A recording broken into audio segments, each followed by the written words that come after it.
On this week's episode of Pop Culture Weekly, it's all about Prime Video's Lord of the Rings of Power. Let's go!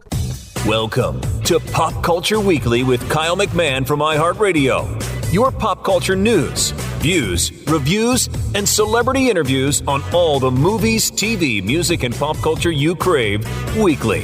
Here's Kyle McMahon.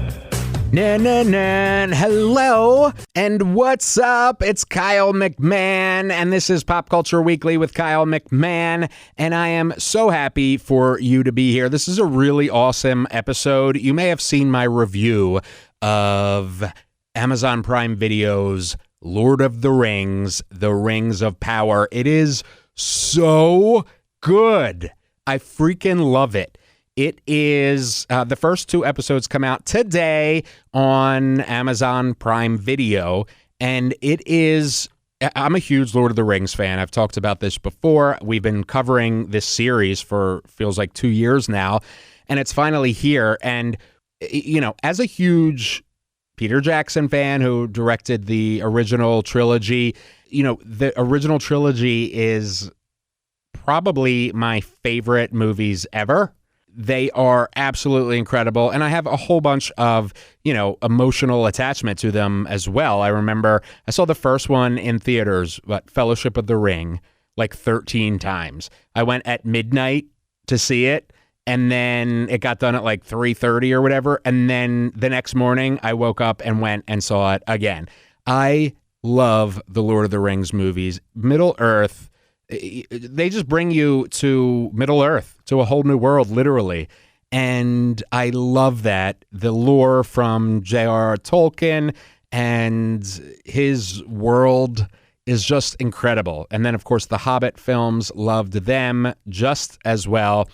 And, you know, now this is an extension of that world. It's really a prequel in many aspects. It takes place thousands of years before the events in Lord of the Rings, and it really is just beautifully shot, wonderfully written. The acting is awesome. You know, there's hobbits and elves and humans, and I mean it like expands Middle-earth more than I ever knew could be expanded. All of the information, or I would say the majority of the information in Lord of the Rings of Power, comes from the appendices and unfinished tales and the similar, I can never say that correctly, his other, you know, Tolkien's other works is where it comes from. So these aren't just, you know, this entire thing isn't just made up. It is based in Tolkien lore. And today I am talking with the cast: Charlie Vickers, Tyroe Muhafidin, Trystan Gravelle, Sara Zwangobani, Megan Richards, Charles Edwards Leon Wadham. They all play incredible parts in this incredible series. Seriously, I am totally fanboying over the series, and I absolutely love it. I interviewed them in New York in Ryan Seacrest's studio. Thank you so much, Ryan, for letting me use your studio and talking with the cast of The Lord of the Rings. So, side note, before we jump into Lord of the Rings of Power on Prime Video, we are doing, you know, I exclusively cover Firefly Music Festival every year, do interviews with, you know, the artists, the headliners, do backstage videos and man on the street stuff. And this year will be no different, except we're giving away a 4-pack of passes to see all of the wonderful things at Firefly. So you can go to popcultureweekly.com and enter to win right there, or I'll put the link in the show notes as well, so you can enter to win right there. But you and 3 lucky friends or loved ones or whatever can go to Firefly Music Festival in September at the Woodlands in Dover, Delaware, and it's going to be an awesome show. Green Day, Avril Lavigne, Mod Sun, Dua Lipa. It's just a great lineup, and I'm excited to go, and I'm excited for you to win that 4-pack of tickets. All right, back to Amazon Prime Video's The Lord of the Rings, The Rings of Power. Let's kick it off with the first set of interviews. Let's talk with Charlie Vickers, Tyroe Muhafidin, and Trystan Gravelle.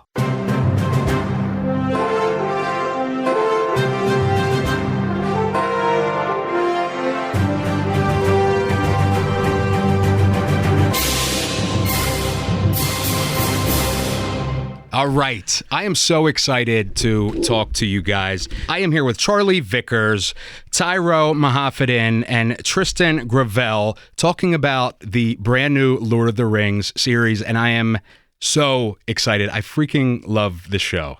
Thank you guys for joining me on iHeartRadio. Thanks for having us. Thanks for having us. Of course. So first of all, I got to ask, what is it like for you to join this is like a legendary thing, obviously one of the biggest books in the world, probably besides the Bible. What is it like for you guys to take part in something like this? It's a real honour to hold the baton, I think, and take the story forward in Tolkien's universe. It's a dream come true. Yeah, it's been It's been a big life change for all of us to become involved in something like this. Not only the filming process. I mean, we all moved to New Zealand to do this. For a lot of people, that was moving to the other side of the world, and now I guess this is very different. I think it's a lot of our first time experiencing a press tour of this magnitude. So this is also an adjustment. And how about for you? I mean, it's been insane. I think just being in a major production on its own is like such an honor, and for it to be Lord of the Rings and be Tolkien, it's beyond honoring. Like, I don't even know how to describe my gratefulness. It's been surreal. There's so many words to describe it. But yeah, really happy to be here, and I think we're all super, super blessed. So were any of you, or were all of you, Tolkien fans before? Were you Lord of the Rings fans? So my introduction came in 2001 with The Fellowship of the Ring. Mm-hmm. One of my favorite movies of all time. It's great, isn't it? It's absolutely fantastic. And then I went back and picked up an old copy of The Hobbit that was laying around the house, devoured that, waited for the other two films to come out, and then read the books. So yeah, I've been a fan for about 20 odd years now. Wow. Well, I'm younger than the trilogy itself. So I never really got into it until I got the role. I obviously knew of Lord of the Rings, because how can you not? But once I got the role, I went back to the hotel room with the 3 extended editions, and I watched them back to back with my mum, and no one had told us that you're not supposed to do that because it was quite full on. But, they're like 6 hours each. Yeah, it was crazy. Lots of snacks. But yeah, no. After doing that, I read The Hobbit, and sort of fell in love with it. I've watched a bunch of YouTube lore videos, and yeah, I'd say I'm a fan now. So you said you had never seen the Lord of the Rings. No, I'd seen bits and bobs of it because my dad would watch it. But had never sat down before that? No. I knew it as like sort of the movie where the guy loses his finger and there's Gollum. Yeah, that's all I knew until I watched it. But yeah, I like it. It's great. I mean, it's really a testament to Peter Jackson in those films that I could watch it 20 years later for the first time and still thoroughly enjoy it. Yeah. And how about for you?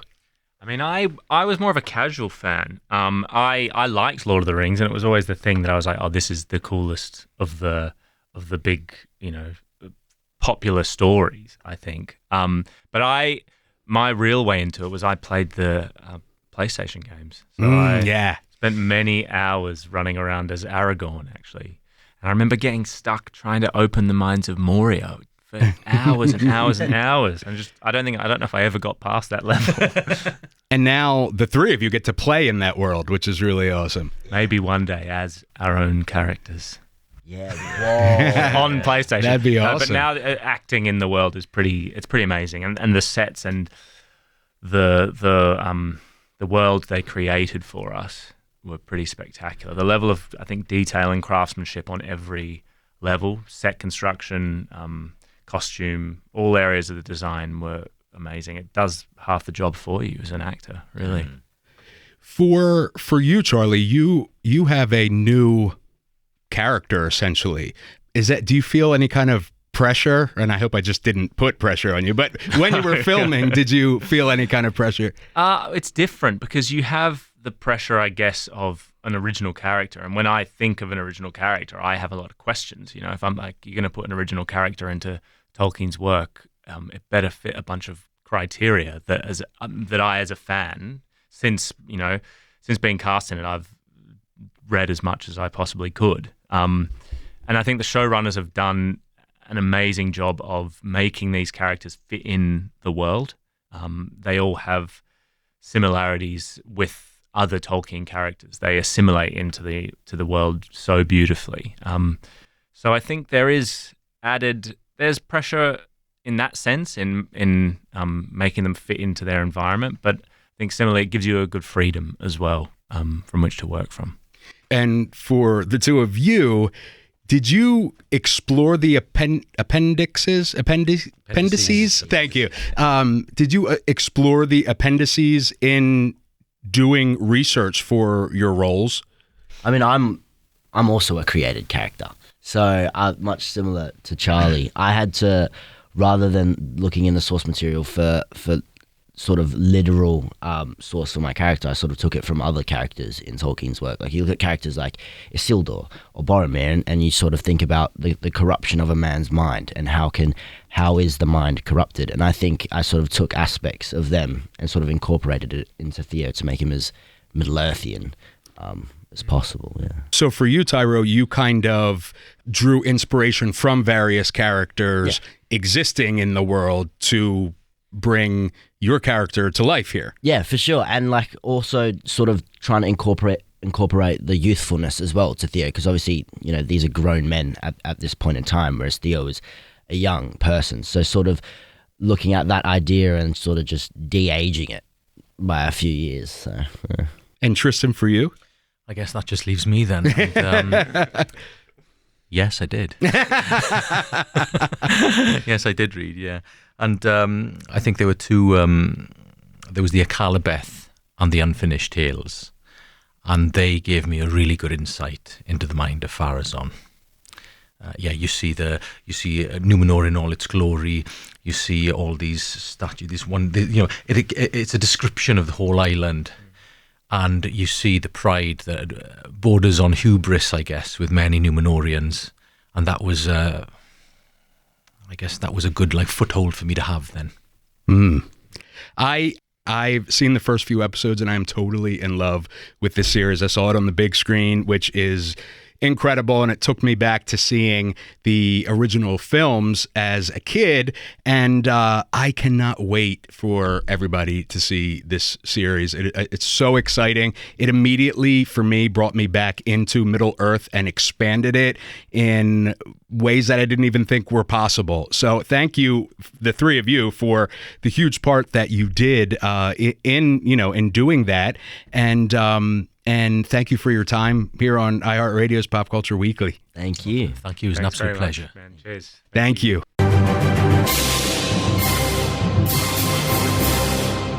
Yes, love those guys. Oh boy, Charlie, especially his character Halbrand, is, oh boy, mysterious. I can't wait to see what happens with him and Galadriel. Lots of stuff. Tyroe playing, obviously, Theo, and Trystan playing Pharazôn. Whew, this show is so good, and I can't wait for you to see it so we can talk about it. All right, next up, from the Hobbit world, Sara Zwangobani and Megan Richards. Thank you, Sara Zwangobani and Megan Richards, for joining me on iHeartRadio to talk about Lord of the Rings, The Rings of Power. I love the show. I'm literally obsessed already. And you two are two of my favorite characters in the series. Megan, you're a little bit, I feel like, of a troublemaker, even though you're not. You're kind of like the good angel on the shoulder sort of thing, but you're also like kind of in the mix of all the trouble. This is true. How fun was that for you to do that in Middle Earth of all places? That's actually a really good question. Yeah. I I really loved it. It was so nice to be able to have that juxtaposition within Poppy because, yes, she tells Nori all the time, no, I don't want to do that. Don't do that. Come on, let's go back. But ultimately, she does do it too. She doesn't do anything she doesn't want to do. Right. It was really fun to sort of have that constant push and pull of, okay, fine, let's go. And it was really fun. And, Middle Earth is Middle Earth. So it was really cool. It was very playful. It was a lot of fun. And how about you, Sara, for Marigold? How much fun was that? Equally, it was a lot of fun because where we were and our sets were just so fantastic and the costumes. But it's a little more trying for Marigold with Nori. She drives Marigold a little bit nuts. But, she loves her too very, very much. So, no, I had a great time filming it. It was, and sometimes it was just too joyous. Mm-hmm. I love the whole set for you. I mean, I loved all the sets, but I loved your guys' set the most because I don't know. I just thought it was so cool and like family kind of community oriented with the rest of the cast there, and I really loved that. Did you guys kind of have your own little community with the other actors there, or were you separate enough during filming that there wasn't that? Do you mean like within the Harfords or within everyone? Within both. Both, yeah. Well, we had both. Yeah. It sort of happened quite quickly, actually, especially for the Harfords. I think because the way that it was written as well, and what was immediately on the page, Patrick and JD are such incredible developers and storytellers, so it was already there. And we just it was cast so well, so we just kind of slot into those spaces, and those roles, I think. And we worked collaboratively. I don't even know if I said it right. Collaboratively. Yeah. As a group to develop our characters and our family and our community. So we became very close. But also with the larger cast, we may not have shot with them, but we got together all the time. We became a very big family, or 20. Yeah, we really did. All of us, 21, 23. It is a giant cast. It is, It yes. really is. Yeah. Big. But I think it's appropriate for how big the series is, True, very true. It really is. So for you, when you're doing this, did you draw from any particular, were your characters original to the bigger lore? And if not, did you draw from anybody in particular, or did you kind of just brainstorm or workshop where you drew your inspiration from? Yeah, I mean, so we're not canon characters, and I mean, I can obviously only speak for myself. So, yeah, mine was very much. I sort of, as an actor, I like to look at what's on the page in front of me, and especially for Poppy because she I like to experience what she experienced in the moment, and as things were happening too, and how she would genuinely react. So that's kind of how I approached it. And yeah, so we'd had like a lot of workshops and a lot of improvisations and movement and dialect. We had like a lot of time outside of working on set, so we had a lot of time to be able to develop and everything. Yeah. And similar to Megan, Marigold is an original character, and so again, really similar. I drew from the page, but then we had so many resources to assist us. Apart from working as a family ourselves together on our community, we had, as you say, the movement coach, dialect coach, the set design, the costumes, everything just all came together to create these fantastic characters. It was just a dream, really. Yeah. And I've got to ask, I'm going to ask everybody this in any interview I ever do, ever, for the rest of my life. Were you big fans of Lord of the Rings before starting this series? Like, I'm a huge fan. I was obsessed with the original movies and then The Hobbit. Really? Obsessed. And my family, as a kid, my family would go like every Christmas or Thanksgiving. I think it was Christmas that they would come out and we would all go to the movie theaters. It was like an event for us. Yeah. And it just put me in another world for 3 hours, and then for the extended edition, put me in another world for 6.5 hours or whatever. But yeah, so I was a huge fan. Were you guys? Obviously, you were familiar with the work. Were you like fangirls of it, or? Well, I was. Also, by the way, I love the idea of a family going and it's a big event. I just love that about the movies. It's just how it has that power. But also now with streaming, you've got these great things you can watch together. But I was a massive fan of Tolkien. I read the books when I was really young, and it inspired a lifelong love of fantasy for me, which still continues. I'm a big fantasy geek. And then I saw the films when they came out around Christmas in Australia, and it was like an extra Christmas present. Thought they were astonishing. And then now, like full circle in the Rings of Power. But also, speaking to before when we were talking about creating characters, we also had a lot of Tolkien experts on the set. So even though we were original characters, we did draw from his works, obviously, to a great deal as well. Yeah. Mine's slightly different story. I actually didn't even really know who Tolkien was. Really? So I wasn't even like aware of his work or who he was or anything. You had never heard of like The Hobbit or anything? Not really. Like, I mean, it might have passed me, but like, it's so interesting as well. Like watching back on, it's referenced so much in so many things, other things like I've watched or I've read. So it's interesting to like rewatch those things and be like, oh, I now understand that joke. Or like, I now understand that reference. Okay. But yeah, so this has actually been my first experience of Tolkien. So I was able to have a literal immersive experience by like, being surrounded by all of these people and walking onto the sets and being in Middle Earth as well. So it was a very individual experience, as every experience is. So, and I'm so grateful that it's now a big part of my life. I love that. Thank you both, Megan and Sara, for speaking with me. Thank you for entertaining me on watching the series, and then of course entertaining the world. This is a giant show that that is going to be ginormous, and I can't wait for other people to see it. So neither can we. Thank you. Yeah, can't wait to actually We're very show it to excited. people. Yeah, I'm sure you've been like, can we talk about it yet? So, thank you both for coming on iHeartRadio. I really appreciate it. Thank you for having us. Of course.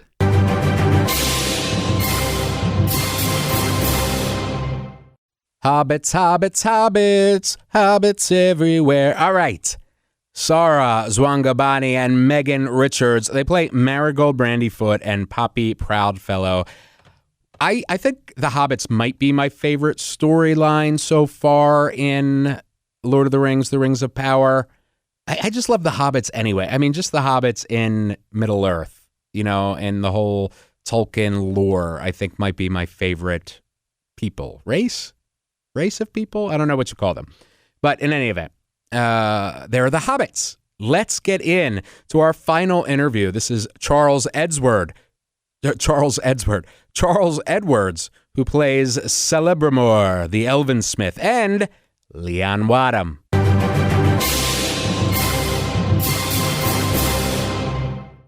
Thank you. Thank you, Leon Wadham and Charles Edwards, for speaking with me on iHeartRadio's Pop Culture Weekly. I really appreciate it. I had to think about my own name there for a second. Thank you for joining me. I know you guys have been, this is a ginormous show that's getting ready to launch, and you guys have been literally around the world in a very quick amount of time to do a publicity for it. Yeah, we have. So I appreciate your time here in New York, speaking with me. Were you, and I've asked everybody this, were you big Tolkien or Lord of the Rings fans before you got involved in the series? Yeah, my mum was a huge fan, so the books were in the house as long as I can remember. But I also grew up in Wellington in New Zealand. So when I was in primary school, Peter Jackson was making the original trilogy. Everyone knew someone who worked on it. You could not escape Middle-earth. And then the movies came out and they were massive, and we had this massive sense of national pride. And then when I was in drama school, they started making the Hobbit trilogy. So I was old enough that I would run into people from those movies just out and about. I vividly remember Martin Freeman coming to a party at my flat. Wow. And thinking, this isn't right. So it's bizarre now to be involved in one of these stories. I never saw a home for myself inside of Tolkien's work, but this character in this part came along, and here we are. Did you want to be in those Hobbit movies? I didn't think I'd be useful. Okay. Because I can't ride a horse. I'd be useless in battle. I'd die instantly. There wouldn't be a lot of story there. But this part I have found my way into. It's a tragically good fit. And how about for you? Yeah, well, I was very obsessed with it, actually, when I was sort of 8 or 9. the equivalent of the Peter Jackson experience for everyone else, for me, was an animated Lord of the Rings film that came out, Ralph Bakshi in 1978, which is when I was whatever I was, 7, 8, 9, whatever I was, and that was my kind of moment of wow. And then I became obsessed with it, and I wrote a play of the Lord of the Rings. Wow! And that I wanted. I had my mum bought me a typewriter, and I typed it all out with one finger. Really? And I typed out scripts for everybody, but no one wanted to do it, so we never did it. And then I went to The Hobbit, and then The Lord of the Rings, which I remember finding quite hard work at that age, and The Silmarillion, which is totally impossible at that age. Mm-hmm. It's totally impossible at my age. It's or it might just be me. No, it's hard work. I not near it until we did this. I'd never looked at the appendices or anything, and that took some time. But we were lucky on the show to have so many expert support people around us who, whenever the, I guess, mountain of Tolkien work felt insurmountable, you could just say, could you talk to me about this? And they'd always sort of help guide you forward. I love that. And, you were saying about, Leon, you were saying about the sets that were all built kind of around you. Yeah. And my cousin, I've had a lot of friends actually that have gone to New Zealand to, I guess a lot of them are still up or something, or the areas are still there or something like Hobbiton. Hobbit, they've got Matamata is still, home to Hobbiton. Yeah. It is. And I don't fly, and it'd be a long boat ride. But at some point, I do want to get there. Now, you both are part of this world that tourists, still 20 some years later are going to see sets of. Yeah. How has it hit you, the massive scale of not just this series, but the entire lore, literature wise, we'll do it that way. And kind of entertainment wise with film and TV. Has that hit you yet? We were always very aware of the weight of the lore and the fandom, and therefore the series, fans can rest assured. And particularly last night, we did a screening here in New York, and actually it answers both parts of your questions, because last night, we, as you say, we've been on this publicity tour for what is it, about 4 years now, isn't it? That's right, a couple of weeks, a week, and but last night, seeing it on the IMAX screen and hearing the fan, because there were many Tolkien fans out there last night,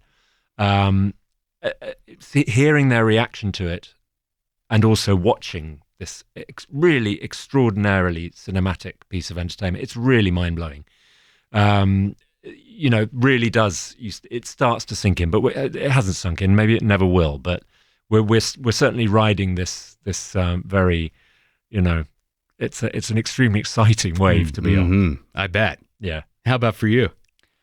I feel like my head has just been in the story. I haven't really thought about the reception of it. We were talking about how, JD and Patrick are fans, and everyone they brought on either was a fan or has become a fan just because we're so steeped in Tolkien now. So we don't really think of it as an us and them thing, about us making something and then passing it on. It feels like we're in that same pool as the audience. And therefore it makes it really tricky to think about, I don't know, a whole bunch of people who've been waiting for this gift, getting to unwrap it in a couple of days' time. I really don't have my head around what that would feel like. Well, I can tell you as that person. Okay. But I saw the first couple of episodes on the big screen, which was awesome. I didn't see it in IMAX, but that sounds amazing. But I did see it on a big screen, and I was instantly transported back into Middle Earth immediately.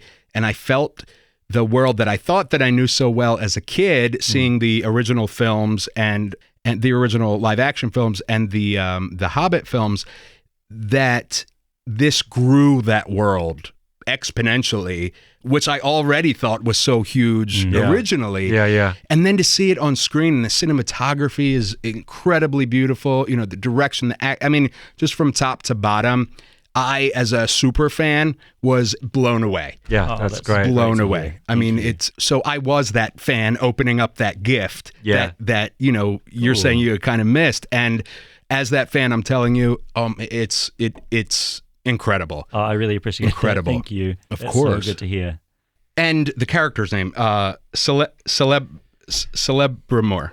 Celebrimbor. Celebrimbor. That was really good. Really? Yeah. Yeah, it's very good.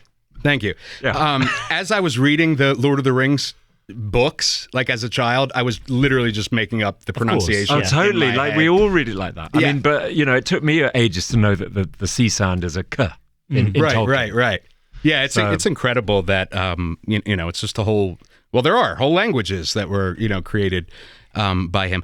Well, in any event, finally, for both of you, what was it like playing in this world as actors? I mean, obviously it's exciting and all that, but playing in this giant universe, essentially, or Earth, this giant world, quite literally, of fantasy and, well, you tell me. Well, it's total immersion. I mean, as actors, when you get a role, you want to immediately steep yourself in as much of the world you find yourself in as possible. And of course, with Tolkien, there's lots and lots of reading. However, in my case, the character is in Tolkien, but he's very briefly sketched out, as many of his characters are in the appendices, which, as you've probably discussed already, is the main source point. Mm-hmm. So in terms of building the character within the world that you're talking about, there is scope for, Tolkien implies lots of things, and there are implied directions that the character could go in, but it's left open. So it's a very rewarding prospect as an actor to be able to, along with the showrunners and the writers and the directors and all the heads of department, because everybody creates a character. It's not just the actor. You go into your wardrobe fitting and there's the clothes you're going to wear. That informs how you play the character.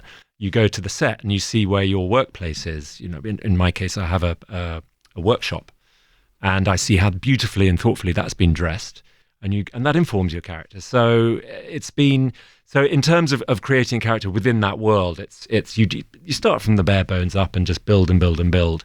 But the world they have built around us is staggering, as you've seen, but when you saw it. But the thought and the passion in every department, everyone is at the very top of their game on this show, and the passion and the care that has gone into it all is staggering. I concur. I love that. Thank you both for joining me on iHeartRadio. I seriously, legitimately, and genuinely am excited for this series to premiere so I can start talking about it with, my friends and viewers and listeners and stuff. I know they'll be all excited to talk about it as well. And I thank you for your time today, coming and speaking with me. Thanks for having us. Of course. And congratulations on the success. I mean, this is awesome. Thank you. Cheers. Thank you.